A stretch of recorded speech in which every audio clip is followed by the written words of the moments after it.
Welcome to Better Edge, a Northwestern Medicine podcast for physicians. I'm Melanie Cole, and joining me today to talk about the changing epidemiology of oral cavity cancer is Dr. Katelyn Stepan. She's an assistant professor of Otolaryngology, head and neck surgery at Northwestern Medicine. Dr. Stepan, it's a pleasure to have you join us today, and I'd like you to start by providing a bit of an overview of significant changes in the incidence and prevalence of oral cavity cancer in recent years. How has that landscape changed over the course of your career? Sure. Well, thank you so much for having me. So over time, we've seen a decline in tobacco-associated cancers, including oral cavity cancers as a whole. And just to clarify, when we're talking about oral cavity cancer, we're referring to the specific anatomic subsites. So that includes the lip, anterior two-thirds of the tongue, floor of mouth, buccal mucosa, gums or gingiva, hard palate, and retromolar trigone. Thinking about all of these subsites that comprise the oral cavity, while we've seen an overall decrease in the incidence of oral cavity cancer over the past several decades, the rates of oral tongue cancer specifically are increasing. In particular, previous studies have found those rates to be increasing among younger patients and women, and many without traditional factors such as alcohol or tobacco use. However, more recent data, including a study we just very recently published utilizing the U.S. Cancer Statistics Public Use Database, which captures 97% of newly diagnosed cancers, suggests that the rates of oral tongue cancer categorically are actually increasing among both men and women across all ages. And furthermore, we are really predominantly seeing this increase among white patients and not across other races or ethnicities.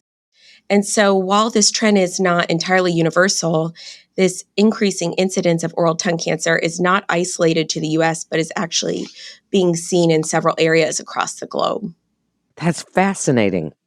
I'd like you to speak about the changes in the prevalence of HPV-related oral cavity cancer and how that relates to the non-HPV-related cases. But before we get to that, and these might coincide these questions to, what do you attribute this rise in tongue cancer globally?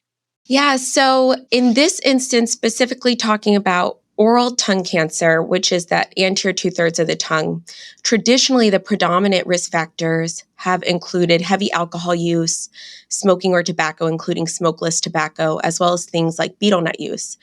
However, the recent rise in oral tongue cancer is unlikely to be related to tobacco and alcohol, given declines in consumption across the U.S. population. So as you can imagine, this is a very active area of investigation in terms of figuring out what's causing this rise in oral tongue cancer. At this point, unfortunately, we don't really have any clear answers. It's hypothesized that a combination of genetic predisposition and environmental exposures may portend a higher risk for these patients, and the genetic or molecular landscape of these tumors is being investigated. And we talk about, and I think we'll talk more about this, but HPV has been associated with base of tongue, or that posterior one-third of the tongue cancers arising there. But several studies have looked at the role of HPV as well as many other viruses in oral tongue cancer, and there really just has not been found to be a clear association. So there is some thought that things such as the oral microbiome may play a role. There's also speculation regarding things such as dental trauma or hardware that could play some role in development of these oral tongue cancers, but these are still areas that are being looked into. Wow, that's so interesting. So now expand a little on the HPV-related oral cancers. Speak about what you're seeing with those and the trends. Sure. So as I mentioned, HPV has no significant etiologic role in oral cavity or oral tongue cancer, meaning the anterior two-thirds of the tongue. However, HPV does play a very large role in oropharynx cancer, or those cancers involving the tonsils or base of tongue, meaning that posterior one-third of the tongue. And so, again, we've seen that despite decreases in tobacco use, rates of oropharyngeal cancer have been rising. And this is very largely due to HPV-related disease. So in the United States and some other Western countries, the majority of oropharyngeal cancers are now believed to be HPV-related, estimated to be around 70 to 80% of oropharyngeal squamous cell carcinoma. Generally speaking, HPV-related oropharynx cancer has a better prognosis and tends to do better overall than those cases not related to HPV. So, as we look at the continuum of screening and diagnostic criteria, and we think of HPV and these other risk factors that you've mentioned, speak about screening and any advances that are going that might impact early diagnosis rate. Because now, I mean, obviously, we've got Gardasil, we've got things, more awareness of HPV. However, as you see some of these rates coincide with each other, speak about what we're doing now with screening for this. Sure. I think one really exciting new area is that we have a blood test that's now available that is able to detect circulating tumor or HPV DNA in a patient's blood. This is, of course, specific to HPV-related disease. We have currently, at least here at Northwestern, now integrated this into our surveillance protocol with evidence suggesting that this can help us catch any cancer recurrences earlier than we would otherwise typically be able to do clinically. But as you can imagine, I think this has great promise in the future for utility as a screening tool. And we're still kind of working, I think, on some of that data and how that would kind of be implemented in an efficacious way. Where do dentists fit into this screening? Great question. I will say, practically speaking, I think one of the most important aspects of screening is simply routine follow-up with your dentist. So seeing a dentist every 6 months ensures that you're getting a regular oral cavity exam and can certainly contribute to catching some worrisome changes early on. I get a lot of referrals for oral cavity lesions from dentists, and I'll say many times, a dentist is really the first line provider that recognizes something small and worrisome in a patient's mouth. And if we're able to catch those early, in general, they're very treatable. And so that gives us a huge advantage. There are other things on the horizon, but that haven't really been routinely implemented into our practice, but could potentially show promise in the future. These are things like salivary biomarkers or looking for specific molecular and genetic changes associated with cancer that can be detected in a patient's saliva.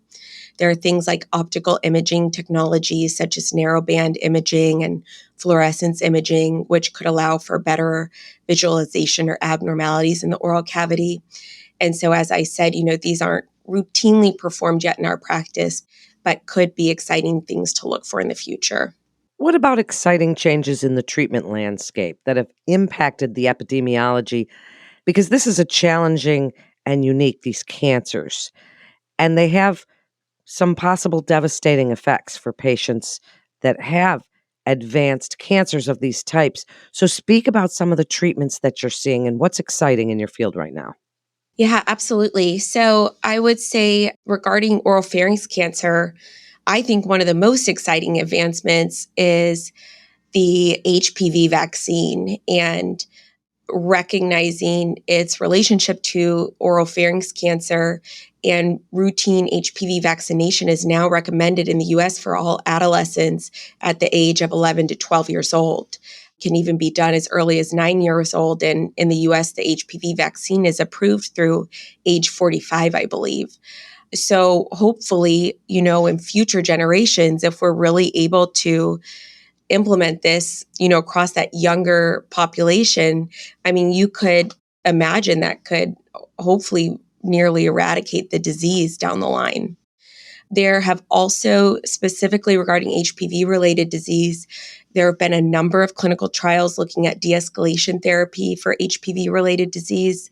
So in specific instances, of course, on a case-by-case basis, we're able to offer lower doses of adjuvant radiation or even forego, chemotherapy based on some promising, relatively new clinical trial data from ECOG 3311. And as you can imagine, this is associated with decreased toxicity and side effects that come with that treatment. It's a pretty exciting time in your field, Dr. Stepan. Discuss for us the importance of having a robust care team when treating oral cavity cancers and the introduction of therapy involvement of multiple subspecialists. Speak a little bit about that multidisciplinary approach. Yeah, absolutely. I think multidisciplinary care of these cancer cases is really so critical to achieving the best long-term outcome in terms of both disease control and long-term function. As part of that team, the surgical oncology team, the radiation oncology team, and the medical oncology team are really, it's important to kind of get everyone involved early on and then typically continue to follow the patient through the course of their treatment and beyond for surveillance. Additionally, things like, setting patients up with early swallow therapy and physical therapy, lymphedema therapy, things like that really help us optimize our functional outcomes. And in an age where we do have exciting advances in clinical trials on the horizon, having that multidisciplinary approach really allows us to make sure that we are capturing all the opportunities available for any given patient and making sure they have access to that. This is a really interesting topic, and it's been a great discussion. Dr. Stepan, as we wrap up, any research or clinical trials that are on the horizon for future research in this field, where do you see it going in the next 10 or 20 years? Give us a little blueprint. Sure. Well, I will say there are a couple of exciting trials that we have open here currently. As a lot of people know, involved in clinical trials, to get really meaningful answers, these things take a long time just to ensure the integrity of the data and the follow-up and everything like that. One of these is for oral cavity cancer regarding sentinel lymph node biopsies. And sentinel lymph node biopsies are an accepted alternative to elective neck dissection that are actually in our NCCN treatment guidelines for early stage T1 or T2 disease in those with a clinically node negative neck. However, we currently don't have any phase 3 data to compare the two treatments. And so HN006, a trial we have open here, is an international multi-institutional phase 2-3 prospective trial looking at sentinel lymph node biopsies compared to elective neck dissections in this population. So I think this is a really exciting area that anyone who treats oral cavity will be really, eager to see these results and how that changes care down the line. Additionally, for HPV-related oropharynx cancer, we have a trial open called the SELECT trial.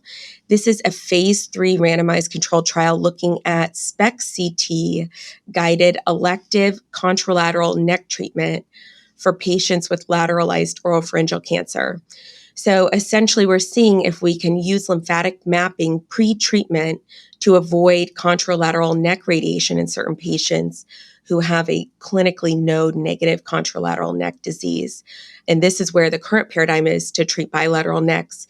So again, this is just really exciting kind of in that de-escalation realm for HPV specific disease. This is again one of those questions that I think we all grapple with as providers, surgical oncologists, medical oncologists, and radiation oncologists.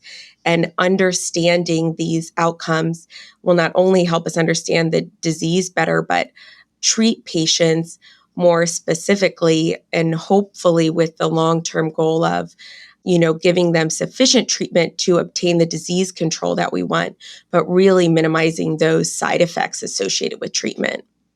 Thank you so much, Dr. Stepan, for joining us and telling us really the exciting things going on in your field and future research. Thank you again.